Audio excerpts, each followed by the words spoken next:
2017 trip to China at Sacramento International Airport and ended in Shanghai's Pudong International Airport.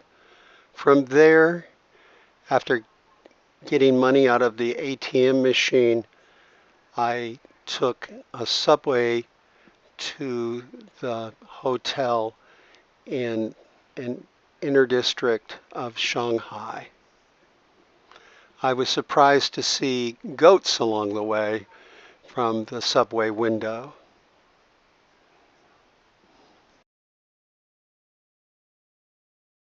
I think these pictures show kind of a typical Shanghai street. Those are electric car charging stations.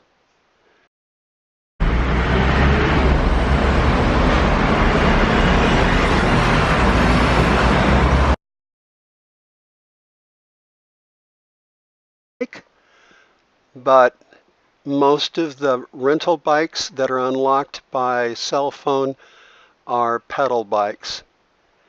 This is a bus stop shelter. Notice the high-tech features, including the LCD panel. This section of the metro is above ground.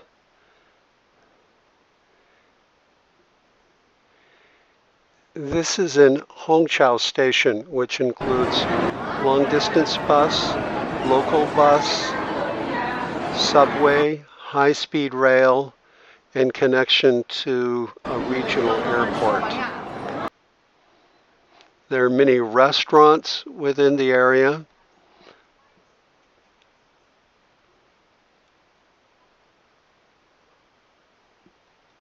I was here to buy a train ticket, or a number of train tickets, since you cannot use a foreign credit card to buy online. You need to have a China Union Pay. When I left, I found I was caught in a storm.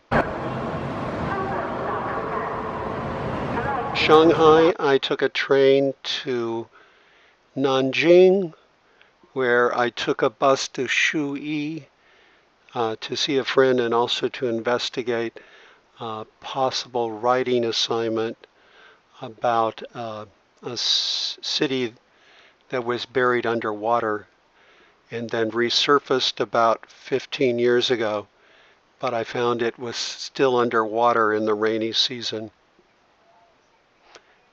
Shuyi calls itself the crayfish capital of the world, and they have a crayfish festival every June. Here I'm back in Nanjing, now to take the train to Suzhou, where I was teaching left-behind children whose parents had gone to the city to work to help improve their English scores on the Gaokao when they're in high school.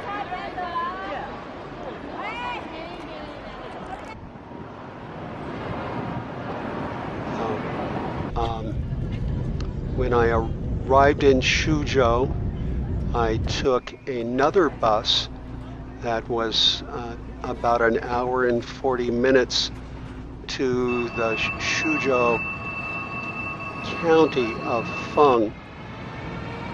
In China, you will find that cities often cover a very large area, and what's called a county probably would be called a town or small city in the United States.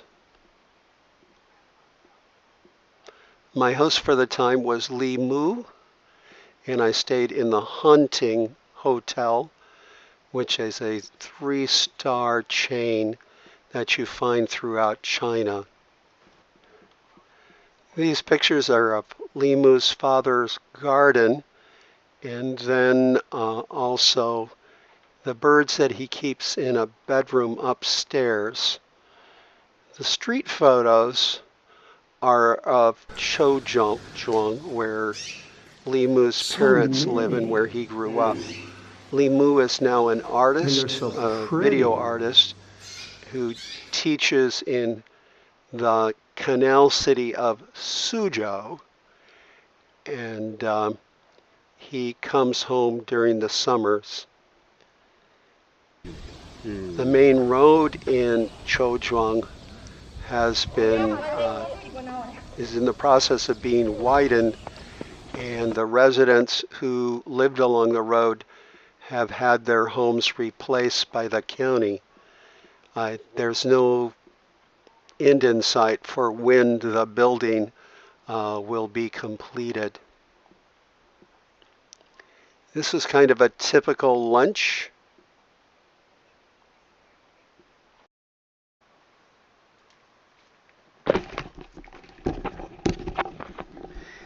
Here we were packing up a door which we use for a blackboard to go to an area along the river to teach a class.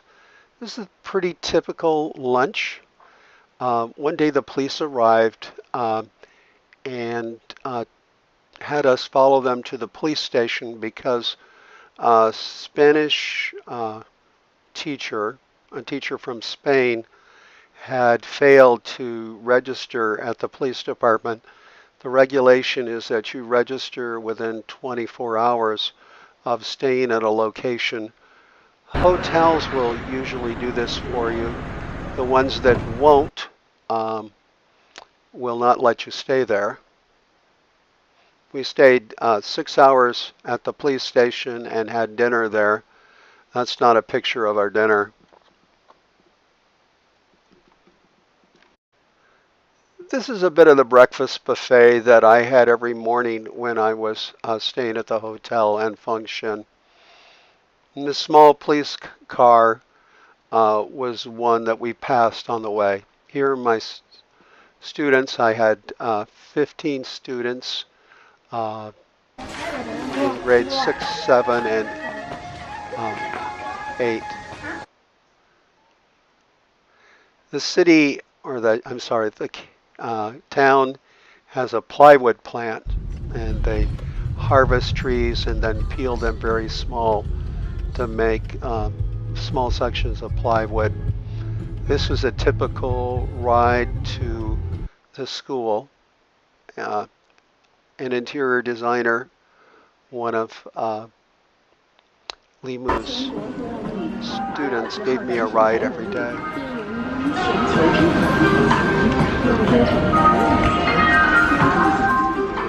These are typical street scenes from Angshan. I recorded some of them for the loud music that comes out of some of the stores to announce products that they're selling. Sound pollution can be, well, not as significant a problem as air pollution, a problem on the streets. This man, I'm not sure if he was fishing for crawdads or catching eels. I took a bus to Suzhou between the 2 weeks that I taught, and coming out of the bus station, I saw 2 shops selling Peishin dog meat, which apparently is a local delicacy. I stayed at the Scholars Hotel, which was a little more upscale than I was used to. And the afternoon that I got there, I went to the Chuwangling. Ling is the word for tomb, because there are terracotta warriors there on a much smaller scale than you find in Xi'an, but I was still interested in seeing what they might look like, since they do not have much presence on the web. I returned to function after the weekend, and a couple of days before I left, we went to a local barbecue. Another night, I took these photos at the local park. On another night, when I left the following week, I went to Suzhou East again. This is McDonald's, and these are machines that you can pay for using your cell phone. McDonald's is an upscale treat in China for those who have money. Here we are queued up to go on board the train to Wuhan. And these are the direction signs on the floor inside of Wuhan. These are street scenes from one of the busiest intersections in Wuhan. This was a place where this is once again a street scene. And my hostess wanted to make sure that I got a picture of the nice blue sky in Wuhan that day. The following day was a little bit. The pool in the previous picture was one built for Chairman Mao. He retreated to Wuhan during the Cultural Revolution. And this is once again the street near the hotel. I walked to the subway the following day and took the Wuhan subway to the Wuhan train station, where I boarded a train from Wuhan to Xi'an north. One thing you will notice on the train is how patches of land that might be barren here in the United States are often sites for crops.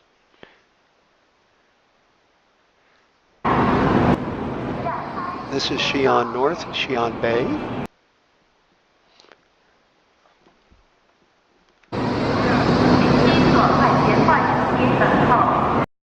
Fresh juice stands are found in high-end malls and subway hallways.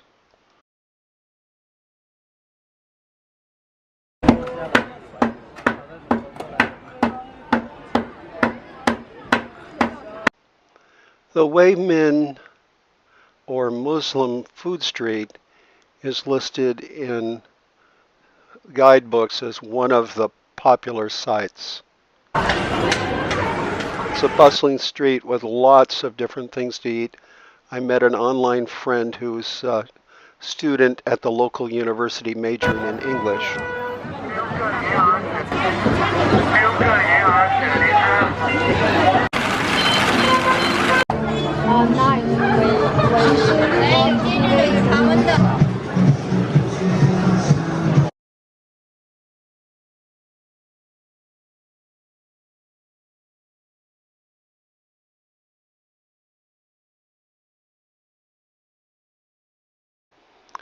Hanyanling is an underground tomb site near Xi'an, but closer to the city of Shenyang. It's not very popular, but it is one of the largest, if not the largest, underground museum in the world, with smaller terracotta warriors that show expression from the Han Dynasty.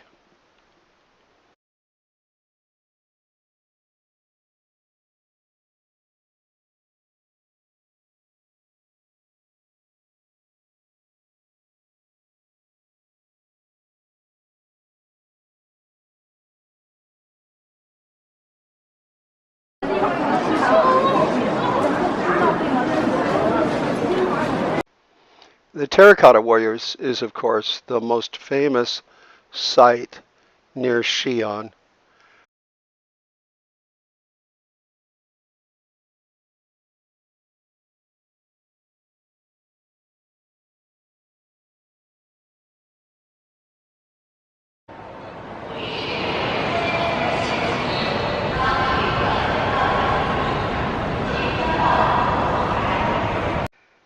After Xi'an, I traveled to Xinshang, a small city in Henan.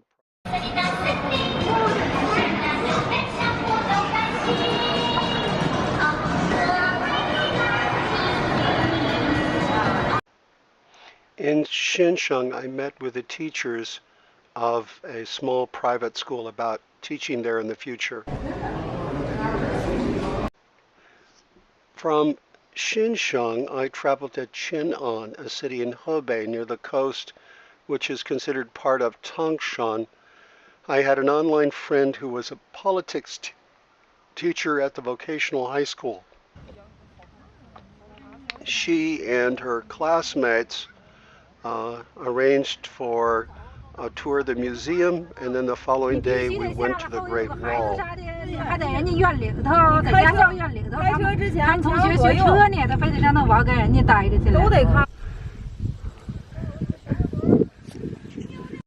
Locally, they say that this part of the Great Wall was built with marble. Some parts of it must have been reconstructed so that you could go inside, but most of it is really worn down with age, and it's nothing like what you see near Beijing, where they've spent probably billions to rebuild the wall. From Qin'an, I traveled to Nanjing, where from there I went on to Yangzhou. Nanjing has many famous sites, and I've made a number of videos. These are just a few of the pictures. I actually went to Nanjing before Yangzhou and after Yangzhou. I've made a number of videos on the Nanjing Museum, and these two pictures are from the Ming tombs outside of the city that you can get to by subway. Yangzhou is a famous river town not far from Nanjing. It's famous for its gardens, and it has a lot of cultural treasures.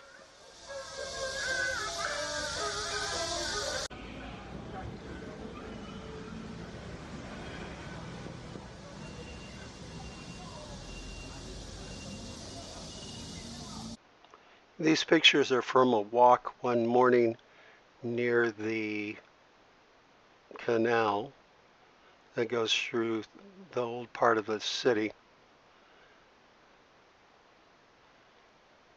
And the pictures that follow it are from an upscale mall that was near my hotel.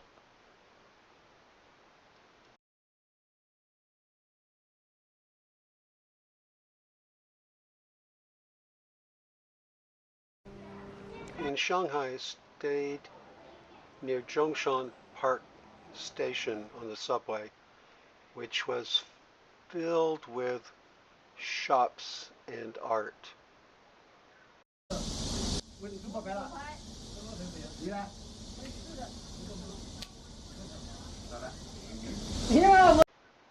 These pictures are of Renmin Park, which is near the Shanghai Museum.